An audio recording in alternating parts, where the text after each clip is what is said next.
충격적인 일이 벌어졌습니다. 한국이 일본 함대를 단 32분 만에 완전히 무력화시켰습니다. 독일 국제안보연구소는 이것이 전쟁의 패러다임을 바꾼 사건이라고 긴급 보고했고, 일본은 이지스 구축함 3척, 강습단 1개, 초계기 5대를 서해에 몰아넣고 72시간 최후 통첩을 날렸습니다. 한국 증시는 서킷 브레이커가 터졌고 전 세계가 무력 충돌 공포에 떨었죠. 한국 따위가 일본 해상자위대가 콧방귀를 끼며 비웃었습니다. 하지만 새벽 3시 40분 나로우주 센터에서 한 여성 연구원이 떨리는 손으로 엔터키를 눌렀습니다. 그리고 단 32분 후 일본 함대는 레이더도 통신도 항법도 싹 다 먹통이 됐습니다. 완전히 장님이 된 겁니다.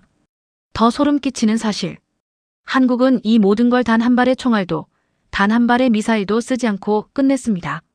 성공 확률 50%. 동전 던지기와 같은 확률에 국가의 운명을 걸었습니다. 실패하면 모든 게 무너지는 상황이었죠. 미국도 나토도 세계 어느 누구도 예상하지 못한 그 기술. 단 12명의 연구팀이 만든 침묵의 무기. 일본 함대는 플래시 신호로 SOS를 보낼 수밖에 없었습니다. 지금부터 서해 32분. 세계가 충격에 빠진 그 반전의 전말을 공개합니다. 영상 시작 전에 구독, 좋아요 한번 눌러주시고 대한민국 파이팅! 댓글로 한국을 응원해주세요. 저는 마르쿠스 슈타인입니다. 베를린 국제안보연구소에서 15년째 동유럽 전선을 분석하는 군사전략 연구자죠. 러시아가 발트해에 잠수함을 배치하면 나토가 어떻게 대응할지, 폴란드 국경에서 탱크가 몇 대 움직이면 유럽 전체가 긴장할지를 계산하는 게 제 일이었습니다. 그런 제가 한국행 비행기에 오른 건 전혀 예상 못한 일이었어요. 연구소 소장이 단 한마디를 던졌습니다. 72시간 안에 서울로 가게. 한국과 일본 사이에 뭔가 터지려고 해. 직접 보고 판단해줘. 저는 속으로 웃었습니다. 한국과 일본, 독도 문제로 또 말싸움 하나 보다 생각했죠. 유럽 관점에서 보면 동아시아의 해양 분쟁은 그저 지역적 마찰 정도였으니까요. 하지만 서울에 도착하는 순간 제 오만함이 얼마나 컸는지 깨닫기 시작했어요. 외교부 청사 브리핑룸에 들어섰을 때 놀라울 정도로 조용했어요. 10명 남짓한 기자들이 앉아 있었고 외교부 직원들은 차분히 자료를 배포하고 있었습니다. 그런데 대형 스크린을 보는 순간 제 등골이 서늘해졌습니다. 서해 지도 위에 일본 해상자위대의 배치가 심상치 않았어요. 강습단 1개, 이지스 구축함 3척, P-3C 초계기 5대가 한국 서해 동쪽 경계선을 따라 완벽한 계단 모양으로 배치되어 있었습니다. 저는 군사 분석가입니다. 이 패턴이 뭘 의미하는지 단번에 알아봤어요. 포위, 차단, 압박, 일본 정부는 정례 기동훈련이라고 발표했지만 이건 절대 훈련이 아니었습니다. 바다의 경계선을 다시 긋겠다는 명백한 의지였죠. 제 머릿속에서 자동으로 계산이 시작됐습니다. 한국 해군의 전력, 일본 해상자위대의 우위, 미국의 개입 가능성. 어떻게 계산해도 한국에게 유리한 그림이 나오지 않았어요. 저는 속으로 결론을 내렸습니다. 한국은 곧 협상 테이블로 나올 거라고요. 중견국 특유의 신중함, 충돌 회피, 외교적 해결. 제가 유럽에서 봐온 나라들이 그랬듯이요. 그때 외교부 대변인이 브리핑을 시작했습니다. 현재 일본 해상자위대가 우리 서해 작전구역 인근에서 대규모 기동을 실시하고 있습니다. 일본 측은 1시간 전 통보를 보내왔습니다. 72시간 내 해당 구역에서 한국의 작전 활동을 중단하지 않으면 자위권 차원의 독자 조치를 취하겠다는 내용입니다. 브리핑룸이 순간 술렁였습니다. 하지만 한국 기자들의 반응은 제가 예상한 것과 달랐어요. 패닉이 아니라 긴장이었습니다. 놀람이 아니라 각오였죠. 저는 72시간이라는 숫자에 집중했습니다. 이건 협상 제안이 아니었어요. 사실상 최후 통첩이었습니다. 독일이 이런 통보를 받았다면 즉시 긴급 강요회의가 소집되고 증시가 폭락했을 겁니다. 하지만 브리핑룸의 한국 관료들은 놀랍도록 차분했습니다. 긴장은 있었지만 혼란은 없었어요. 마치 이미 각본을 알고 있는 사람들처럼요. 저는 스크린 속 서해 지도를 뚫어지게 바라보며 스스로에게 물었습니다. 왜 일본은 한국에게만 이렇게 강하게 나오는 걸까? 단순히 독도 때문일까? 아니면 더 깊은 이유가 있는 걸까? 그리고 더 중요한 질문. 한국은 이 상황에서 어떻게 대응할까? 브리핑이 끝나고 저는 호텔로 돌아왔습니다. 객실 창문으로 서울의 야경이 펼쳐졌어요. 수백만 개의 불빛이 반짝이는 평화로운 도시. 하지만 72시간 후엔 이 평화가 어떻게 될까요? 저는 노트북을 열고 베를린 본부에 첫 보고서를 작성하기 시작했습니다. 그런데 키보드 위에 손을 올리고도 한참을 망설였어요. 제가 한국에 대해 아는 게 너무 적다는 걸 깨달았거든요. 경제 규모? 알고 있습니다. 군사력? 대략 파악했습니다. 하지만 이 나라가 위기 앞에서 어떤 선택을 하는지, 그 선택의 뿌리가 어디에 있는지는 전혀 몰랐습니다. 그날 밤 저는 답을 찾지 못했습니다. 하지만 그 밤 이후로 모든 것이 달라지기 시작했죠. 제가 15년간 믿어온 국제관계의 규칙들이, 중견국에 대한 제 편견들이 조용히 무너지기 시작했습니다. 그리고 저는 아직 몰랐습니다. 72시간 후 한국이 보여줄 장면이 제 인생 전체를 바꿔놓을 거라는 것을요. 다음 날 아침, 저는 일부러 거리로 나왔습니다. 위기 상황에서 시민들의 반응을 관찰하는 게 제 분석의 출발점이었으니까요. 독일에서라면 이 정도 위기엔 사람들이 슈퍼마켓으로 달려가고 SNS엔 불안이 넘쳐나고 거리는 한산해집니다. 그런데 서울은 달랐습니다. 명동거리는 여전히 붐볐어요. 카페 창가에 앉은 노부부는 신문을 펼쳐놓고 커피를 마시고 있었고, 젊은 직장인들은 작은 종이컵에 아메리카노를 들고 급하게 걸어가고 있었습니다. 겉으로 보기엔 평범한 일상이었죠. 하지만 저는 알아챘습니다. 뭔가 다르다는 걸요. 사람들의 손놀림은 느긋했지만 눈빛은 달랐어요. 카페마다, 지하철역마다 작은 화면들이 켜져 있었습니다. 뉴스 자막이 흘러가고 있었죠. 일본, 서해 작전 확대 중. 72시간 시한, 내일 자정 만료. 사람들은 화면을 뚫어지게 보면서도 일상을 멈추지 않았습니다. 저는 이 장면이 익숙함인지 단단함인지 처음엔 구분하기 어려웠어요. 독일 사람들이라면 벌써 공황에 빠졌을 상황인데 한국 사람들은 그저 조용히 자기 할 일을 하고 있었습니다. 지하철을 타고 나로로 향했습니다. 한국항공우주연구원 측에서 새로 발사한 위성에 대한 기술 자문을 요청했거든요. 저는 유럽 우주국에서 위성통신 시스템을 분석한 경험이 있어서 이런 자문 요청을 종종 받곤 했습니다. 나로 우주센터에 도착했을 때 분위기가 이상했어요. 정문에는 발사 성공을 축하하는 현수막이 걸려 있었는데 반쯤 뜯겨서 바람에 펄럭이고 있었습니다. 마치 축하할 시간도 없었다는 듯이요. 연구동에 들어서자 더 이상했습니다. 밤 11시가 넘은 시각인데도 불이 환하게 켜져 있었고 복도에는 커피 냄새가 진했어요. 몇몇 연구자들은 책상 앞에서 졸고 있었고 다른 연구자들은 여전히 모니터를 응시하고 있었습니다. 안내를 맡은 젊은 연구원이 저를 회의실로 안내했어요. 그의 손등에는 장갑 자국이 깊게 남아 있었고 눈은 충혈되어 있었습니다. 밤샘 작업 중이신가요? 제 질문에 그는 짧게 답했습니다. 네, 조금요. 회의실 테이블 위에는 복잡한 회로도와 기술 문서들이 어지럽게 쌓여 있었어요. 저는 자연스럽게 문서들을 훑어보기 시작했습니다. 위성 궤도 데이터, 통신 프로토콜, 전파 스펙트럼 분석. 그런데 한 그래프가 제 시선을 사로잡았습니다. 특정 대역의 전파 신호를 표시한 그래프였는데 주파수 범위가 이상했어요. 일반적인 관측 위성이 사용하는 대역이 아니었습니다. 오히려 군사통신이나 레이더 방해에 쓰이는. 저는 그래프를 들어올리며 물었습니다. 이건 어떤 용도인가요? 관측 위성이라면 이 대역을 쓸 이유가 없는데요. 순간 회의실이 조용해졌습니다. 몇몇 연구원들이 서로 눈빛을 교환했어요. 그리고 젊은 연구원이 조심스럽게 다가와 제 손에서 그래프를 가져갔습니다. 죄송합니다. 이 자료는 아직 공개하면 안 되는 것이었습니다. 그의 목소리는 낮았지만 단호했어요. 사과가 아니라 경고에 가까웠습니다. 저는 고개를 끄덕였습니다. 알겠습니다. 제가 실수했네요. 하지만 제 머릿속은 이미 빠르게 돌아가고 있었어요. 저 그래프, 저 주파수 대역, 그리고 72시간이라는 시한. 이 모든 게 연결되어 있는 걸까? 회의는 형식적으로 진행됐습니다. 위성의 공식 사양, 궤도 정보, 통신 시스템에 대한 기술적 질문과 답변이 오갔죠. 하지만 제 관심은 온통 아까 본 그 그래프에 가 있었습니다. 회의가 끝나고 연구동을 나서는데 복도 끝에서 한 연구원이 전화 통화를 하고 있었어요. 목소리가 작았지만 제 귀에 들렸습니다. 네, 모듈 테스트는 완료됐습니다. 실전 투입 가능합니다. 실전 투입? 관측 위성을 실전에 투입한다고? 저는 그날 밤 호텔로 돌아와 메모장을 꺼냈습니다. 그리고 단 한 줄을 적었어요. 한국은 뭔가 숨기고 있다.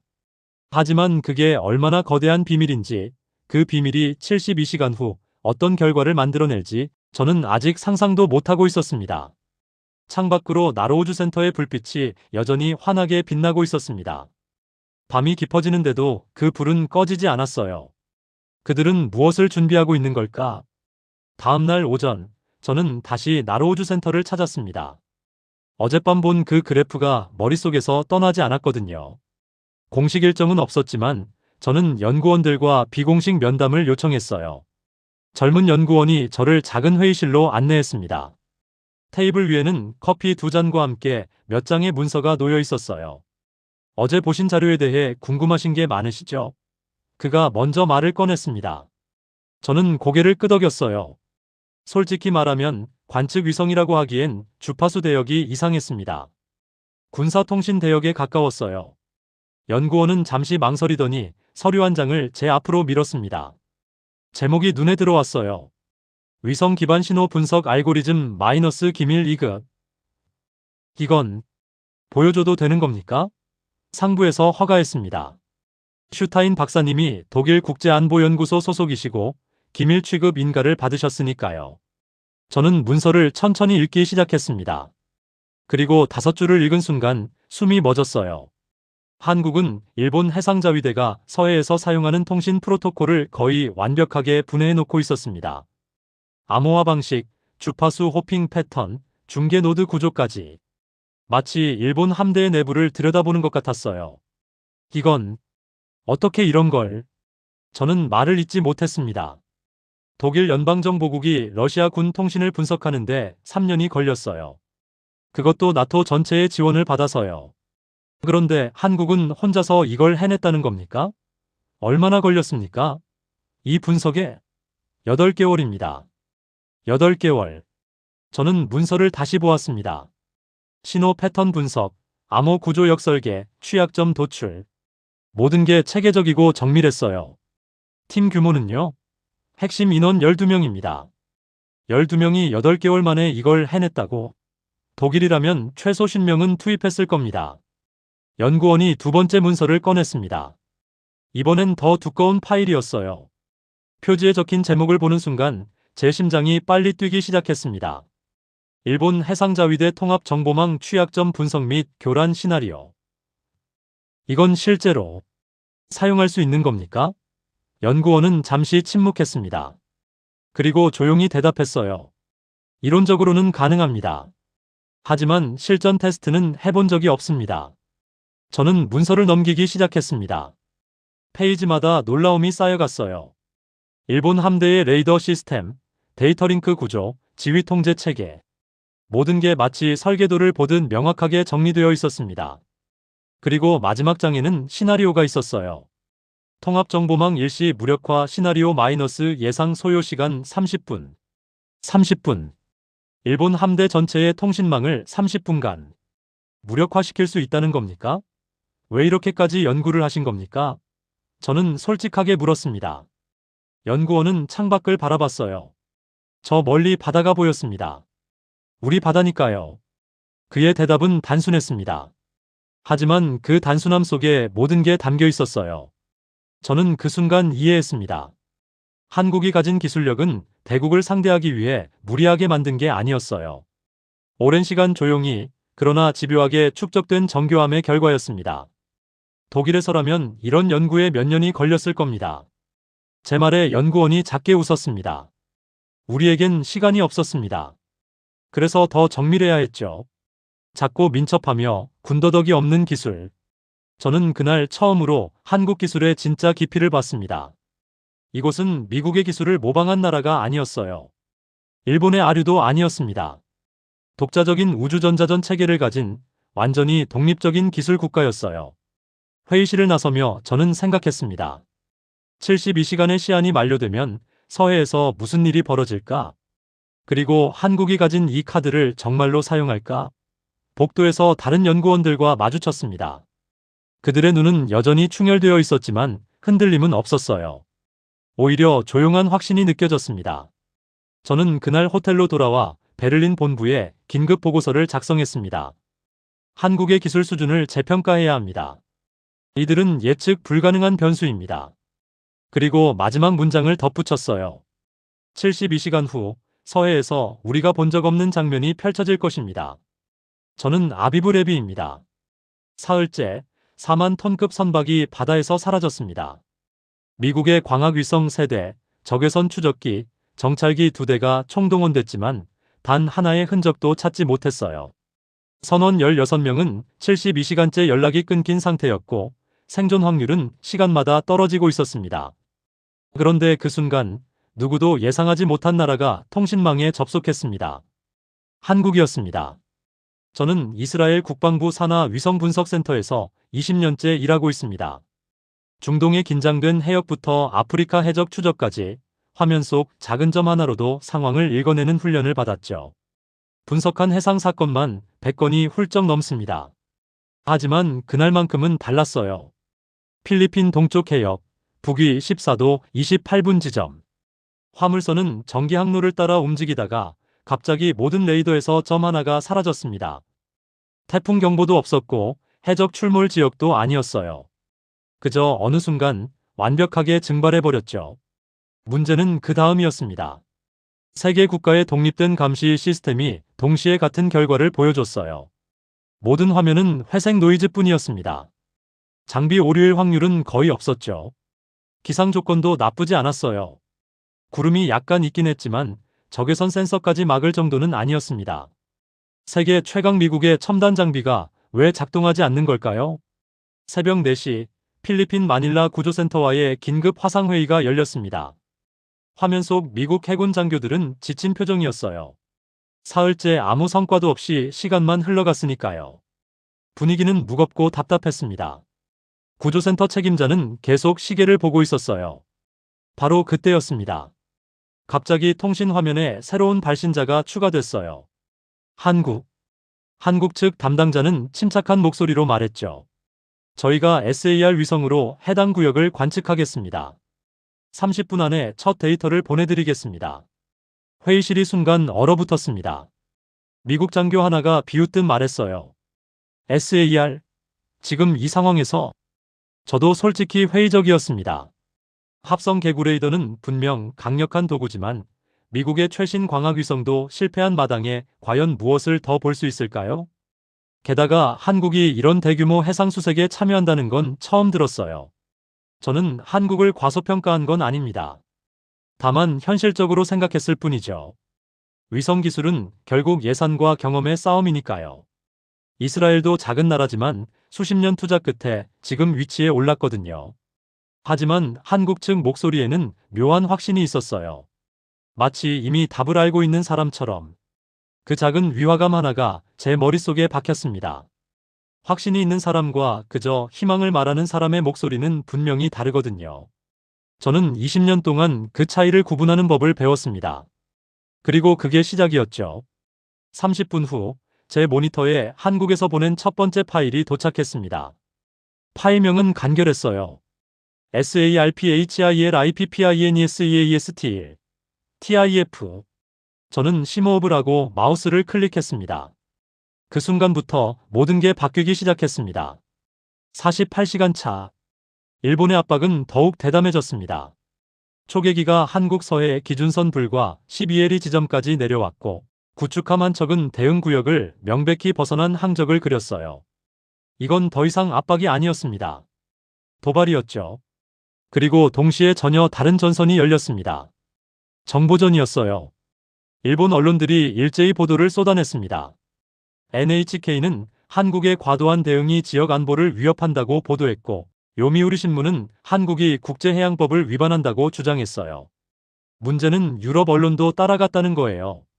BBC는 한반도 긴장 고조의 책임을 한국에 돌렸고 르몽드는 한국의 과민한 반응이라고 표현했습니다. CNN은 아예 전문가를 출연시켜 한국이 물러서야 한다고 분석했어요. 저는 호텔방에서 이 모든 보도를 지켜봤습니다. 그리고 소름이 돋았어요. 이건 단순한 보도가 아니었습니다. 체계적인 여론전이었죠. 국제사회 대부분은 한 방향으로 기울고 있었습니다. 문제는 일본이 아니라 한국의 과민한 반응이라는 쪽으로요. 한국은 빠르게 고립되어 가고 있었습니다. 저는 베를린 본부에 전화를 걸었어요. 소장이 받았습니다. 마르쿠스, 상황이 어떤가? 최악입니다. 한국은 여론전에서 완패했습니다. 소장이 한숨을 쉬었습니다. 그럼 한국은 곧 물러서겠군. 저도 그렇게 생각했습니다. 외교적 압박, 경제적 우려, 국제 여론. 모든 게 한국을 후퇴로 몰아가고 있었으니까요. 하지만 제 분석은 달랐습니다. 소장님, 일본은 한국의 의지를 시험하고 있습니다. 무슨 뜻인가? 한국이 압박을 버티지 못하고 물러서길 기대하는 겁니다. 전통적인 힘의 논리죠. 소장은 잠시 침묵했습니다. 그래서 자네 생각은? 아직 모르겠습니다. 하지만 한국에 뭔가 있습니다. 전화를 끊고 저는 한국 뉴스를 켰습니다. SNS에는 불안한 목소리가 넘쳐나고 있었어요. 젊은 세대는 전쟁을 걱정했고 주식 투자자들은 패닉에 빠져 있었습니다.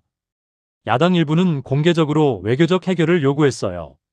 정부는 국익을 생각해야 합니다. 일본과의 충돌은 우리 경제에 치명적입니다. 한 야당 의원의 발언이었습니다. 저는 그 말이 틀렸다고 생각하지 않았어요. 실제로 한국 증시는 이틀 연속 폭락했고 원화 가치도 급락했습니다. 경제적으로 보면 후퇴가 합리적 선택이었어요. 그날 저녁 저는 외교부 관계자와 비공식 만남을 가졌습니다. 그는 피곤해 보였어요. 슈타인 박사님, 독일이라면 어떻게 하겠습니까? 저는 잠시 생각했습니다. 독일이라면 협상 테이블로 나갔을 겁니다. 나토와 EU의 중재를 요청했겠죠. 그가 고개를 끄덕였습니다. 합리적입니다. 하지만 한국은 다릅니다. 어떻게요? 독일에겐 나토가 있습니다. 한국에겐 오직 자신만 있죠. 그날 밤 늦게 저는 나로우즈 센터 관련 자료를 다시 검토했습니다. 위성 궤도 데이터, 통신 로그, 전력 소비 패턴, 그리고 서해 지도를 겹쳐봤어요. 그때 이상한 걸 발견했습니다. 며칠 전 발사한 위성의 궤도가 미세하게 조정되고 있었어요. 아주 작은 변화였지만 분명히 의도적이었습니다. 그리고 그 궤도는 서해 상공을 정확히 지나가도록 설계되어 있었죠. 제 심장이 빨리 뛰기 시작했습니다. 혹시 한국은 이걸 쓸 생각인가? 어제 봤던 그 문서가 떠올랐습니다. 통합정보망 일시 무력화 시나리오 마이너스 예상 소요 시간 30분. 설마 정말로? 하지만 성공 확률은 얼마나 될까? 실전 테스트도 해본 적 없다고 했잖아요. 만약 실패하면 한국의 신뢰는 완전히 무너지고 일본은 더 강하게 압박할 겁니다. 저는 창밖을 바라봤습니다. 서울의 밤은 여전히 밝았어요. 하지만 72시간의 시야는 이제 24시간도 남지 않았습니다. 내일 자정. 그때 한국은 어떤 선택을 할까? 저는 노트북을 열고 예측 시나리오를 작성하기 시작했습니다. 하지만 손가락이 멈췄어요. 제가 아는 모든 국제관계 이론, 모든 합리적 선택 모델이 한국의 다음 행동을 예측하지 못했으니까요. 그리고 그 순간 깨달았습니다. 한국은 제가 아는 그 어떤 나라와도 다르다는 것을요. 72시간 차. 마지막 날. 일본은 마침내 공식 성명을 발표했습니다. 저는 호텔방 TV에서 그 장면을 지켜봤어요. 일본 외무성 대변인이 단상에 올라 문서를 읽기 시작했습니다. 한국이 서해 특정 작전 활동을 계속할 경우 일본은 자위권 차원의 조치를 취할 수 있습니다. 거의 최후 통첩에 가까운 문장이었습니다. 자위권이라는 단어가 의미하는 건 하나였어요. 군사적 대응. 한국 증시는 개장과 동시에 폭락했습니다. 서킷 브레이커가 발동됐고 외국인 투자자들은 자금을 빼기 시작했어요. 유럽 외교가들도 한국이 물러나야 한다고 말하기 시작했습니다. 독일 외무부도 성명을 냈어요. 한반도의 긴장 완화를 위해 모든 당사국이 자제해야 한다. 표면적으로는 중립이었지만 실제로는 한국에게 후퇴하라는 압박이었죠.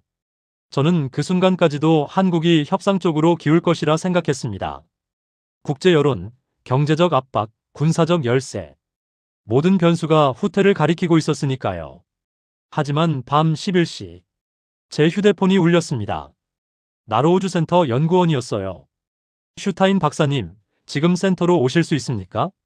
무슨 일인가요? 직접 보셔야 할 것 같습니다. 저는 택시를 잡아 타고 나로로 향했습니다. 깊은 밤인데도 우주센터의 불빛은 환했어요. 연구동에 들어서자 긴장감이 느껴졌습니다. 회의실이 아니라 관제실로 안내됐어요. 대형 스크린 앞에 수십 명의 연구원들이 모여 있었습니다. 그리고 중앙에는 청와대와의 화상 연결이 떠 있었죠. 연구 책임자가 대통령에게 보고하고 있었습니다. 위성 전자전 모듈 최종 점검 완료했습니다. 실전 적용 가능합니다. 순간 방 안 공기가 멎었습니다. 저는 속으로 생각했어요. 그걸 지금 정말로 실전 테스트도 안 해본 시스템을 일본 함대에. 대통령의 목소리가 스피커를 통해 흘러나왔습니다. 낮고 단단한 목소리였어요. 성공 확률은? 연구 책임자가 잠시 망설였습니다. 그리고 정직하게 답했어요. 50%입니다. 50%. 동전 던지기와 같은 확률이었습니다. 성공하면 역사에 남지만 실패하면 국가 신뢰가 완전히 무너질 수 있는 숫자였어요. 대통령이 다시 물었습니다. 실패 시 최악의 시나리오는? 일본이 우리 의도를 파악하게 됩니다. 그리고 우리 기술 수준이 노출됩니다. 앞으로의 모든 대응이 무력화될 수 있습니다.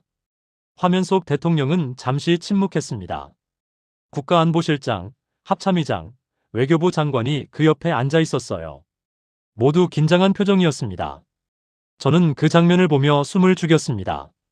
15년간 국제안보를 연구해왔지만 이런 순간은 처음이었어요. 한 나라의 운명이 단 하나의 결정에 걸린 순간. 대통령이 입을 열었습니다.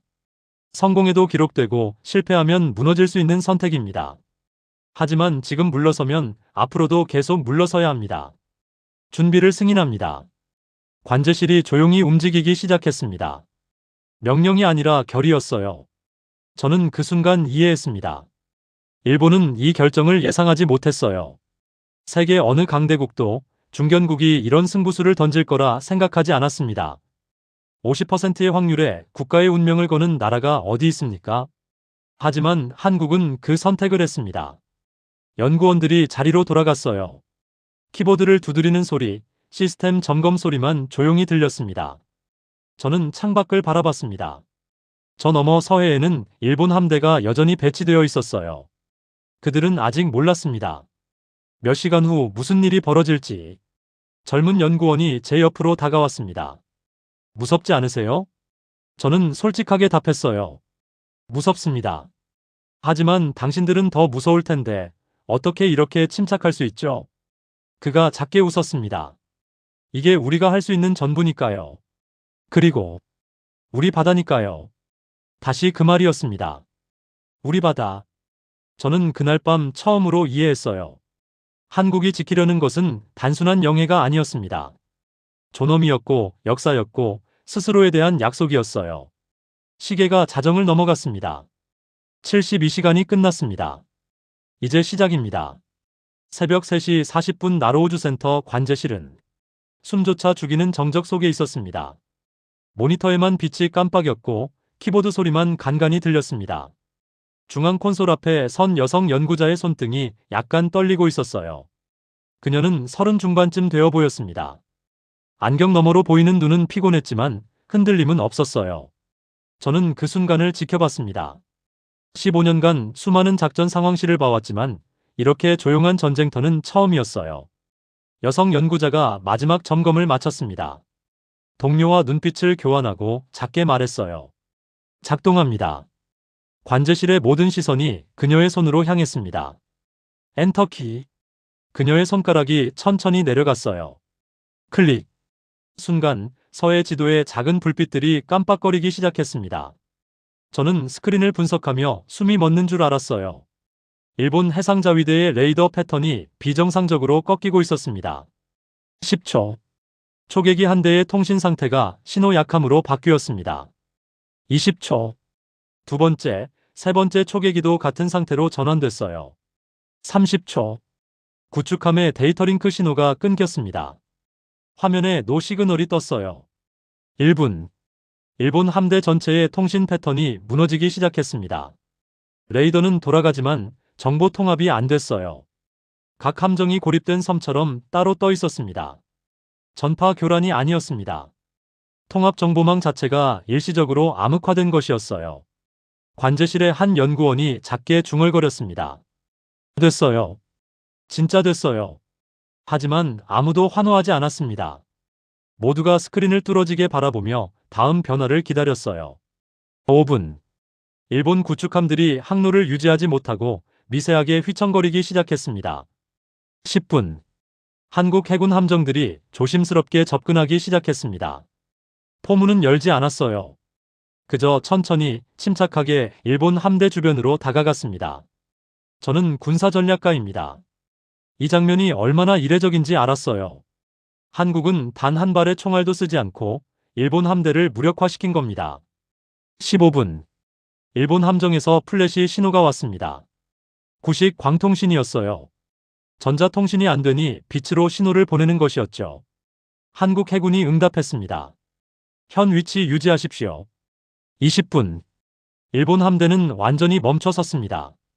레이더도 무기 시스템도 항법 장치도 모두 통합 정보망에 의존하는데 그 망이 보이지 않는 손에 의해 차단된 상태였으니까요. 저는 그 순간 깨달았습니다. 이건 새로운 전쟁의 형태였어요. 포탄도 미사일도 필요 없는 전쟁. 30분. 드디어 일본 함대의 통신이 조금씩 복구되기 시작했습니다. 한국이 의도적으로 시스템을 해제한 것이었어요. 32분간의 침묵이 끝났습니다. 관제실에서 작은 한숨 소리가 들렸습니다. 긴장이 풀리는 소리였어요. 저는 여성 연구자를 바라봤습니다. 그녀는 여전히 콘솔 앞에 서 있었어요. 얼굴에 땀이 맺혀 있었고 손은 여전히 떨리고 있었습니다. 하지만 그녀는 해냈어요. 32분. 단 32분 만에 세계가 알던 규칙이 바뀌었습니다. 한국은 단 한 발의 무력도 사용하지 않고 서해를 지켜냈어요. 일본 함대의 단 한 명의 부상자도 발생하지 않았습니다. 손상된 장비도 없었어요. 하지만 모든 게 바뀌었습니다. 저는 군사 전략가지만 이런 장면은 처음이었습니다. 총도 미사일도 폭격도 없는 전쟁. 그저 조용히 정밀하게 상대의 신경망을 차단하는 것만으로 승리한 전쟁. 연구 책임자가 청와대로 보고했습니다. 작전 완료. 일본 함대 통신 32분간 무력화. 우리 측 피해 없음. 화면 속 대통령이 고개를 끄덕였습니다. 저는 그 순간 인정했습니다. 한국은 우리가 알고 있던 중견국이 아니다. 그리고 그 생각은 곧 확신이 되었습니다. 이 나라는 새로운 시대를 여는 문을 열었어요. 힘이 아니라 정밀함으로, 무력이 아니라 기술로 싸우는 시대. 관제실을 나서며 저는 다시 한번 그 여성 연구자를 봤습니다. 그녀는 동료들에게 둘러싸여 조용히 눈물을 흘리고 있었어요. 승리의 눈물이 아니었습니다. 해냈다는 안도의 눈물이었어요. 32분. 일본 함대가 통신 불가 상태로 서해에 떠있던 시간입니다. 세계 어디에서도 본 적 없는 군사적 침묵이었어요. 저는 그 32분 동안 관제실에서 모든 걸 지켜봤습니다. 한국 해군은 포문을 열지 않았어요. 단 한 발의 경고 사격도 없었습니다. 그저 조심스럽게 접근해서 플래시 신호로 침착하게 통보했을 뿐이었죠. 현 위치를 유지하십시오. 이 장면은 전쟁의 공포를 보여주는 게 아니었습니다. 기술의 위력을 그리고 절제의 힘을 보여주는 새로운 페이지였어요. 날이 밝았습니다.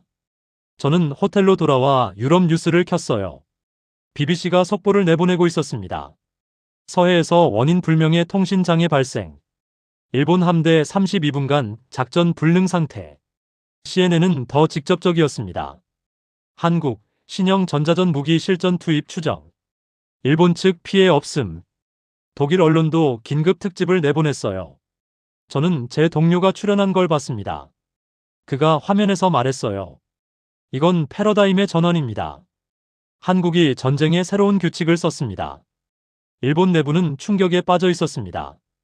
NHK는 긴급 뉴스를 내보냈지만 정확히 무슨 일이 일어났는지 설명하지 못했어요.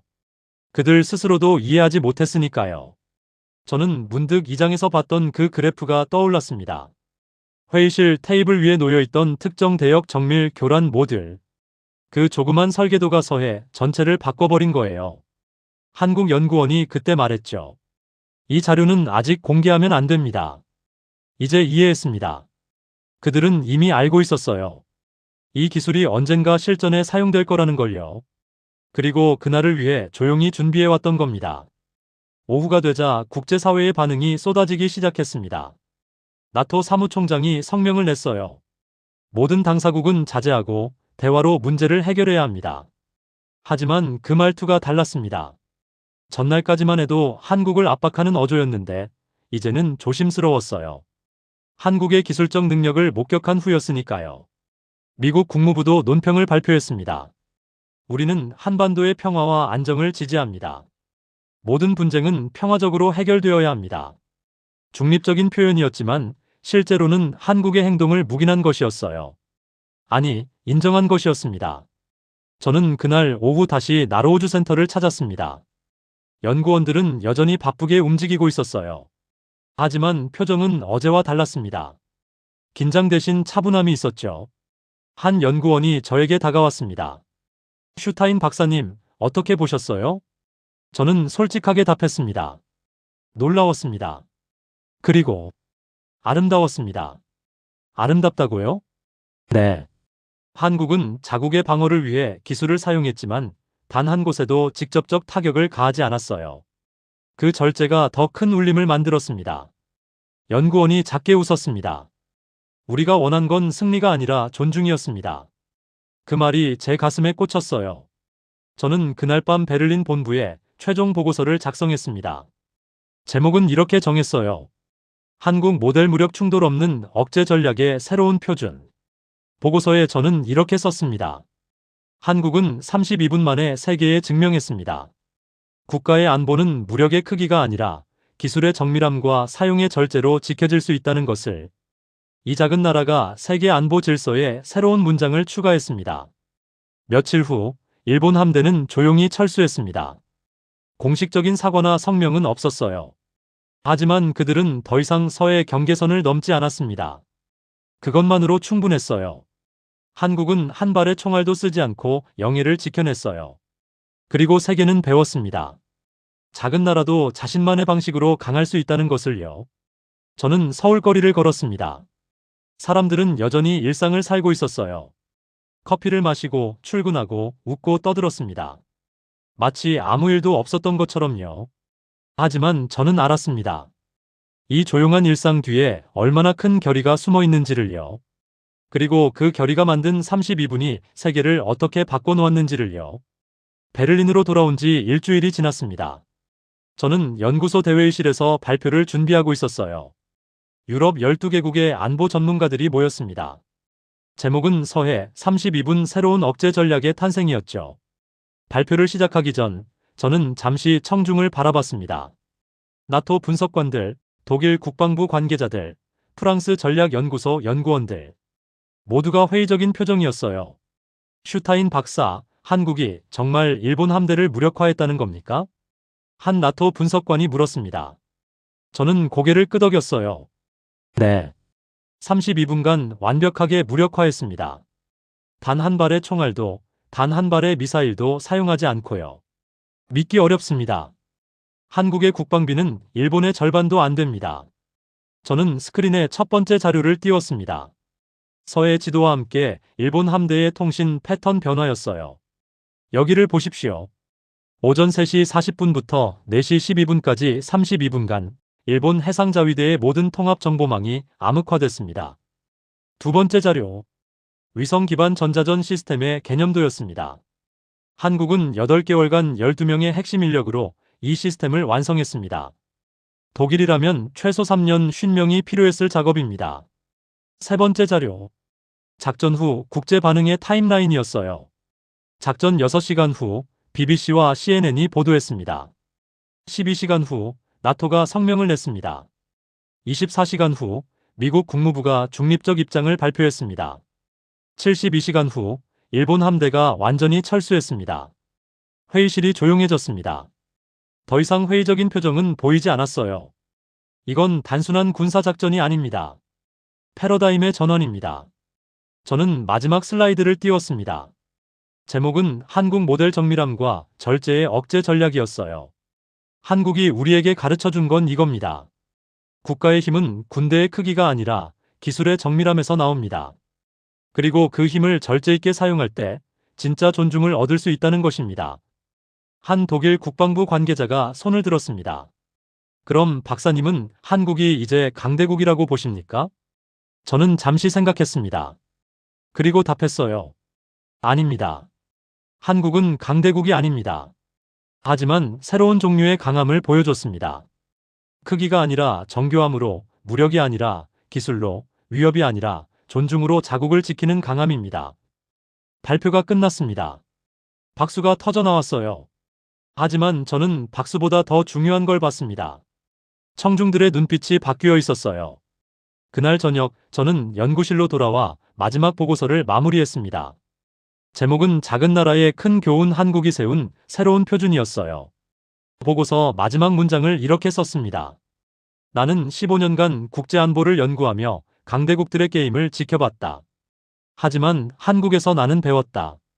진짜 힘은 크기가 아니라 정밀함에서 나온다는 것을. 진짜 안보는 공포가 아니라 존중에서 만들어진다는 것을. 한국은 작은 나라가 아니다. 그저 다른 방식으로 강한 나라일 뿐이다. 저는 창밖을 바라봤습니다. 베를린의 하늘은 흐렸지만 제 마음은 맑았어요. 저는 한국에서 단 3일을 보냈습니다. 하지만 그 3일이 제 15년 경력을 모두 바꿔놓았어요. 72시간의 긴장, 50%의 확률, 32분의 침묵, 그리고 그 침묵 속에서 탄생한 새로운 규칙. 저는 그날 밤 나로우즈 센터에서 봤던 여성 연구자를 떠올렸습니다. 떨리는 손으로 엔터키를 눌렀던 그녀. 그녀가 만든 32분이 세계를 바꿨어요. 저는 마르쿠스 슈타인입니다. 베를린 국제안보연구소의 군사전략 연구자죠. 그리고 이제 저는 압니다. 세계는 여전히 크기로 힘을 재지만 미래는 정밀함으로 결정될 것입니다. 한국은 그 미래의 첫 페이지를 썼어요. 작은 나라가 세운 큰 표준. 이것이 제가 서해에서 목격한 기적의 진짜 의미였습니다. 그리고 저는 증언합니다. 한국은 전쟁을 이긴 게 아니라 전쟁의 정의를 다시 썼습니다.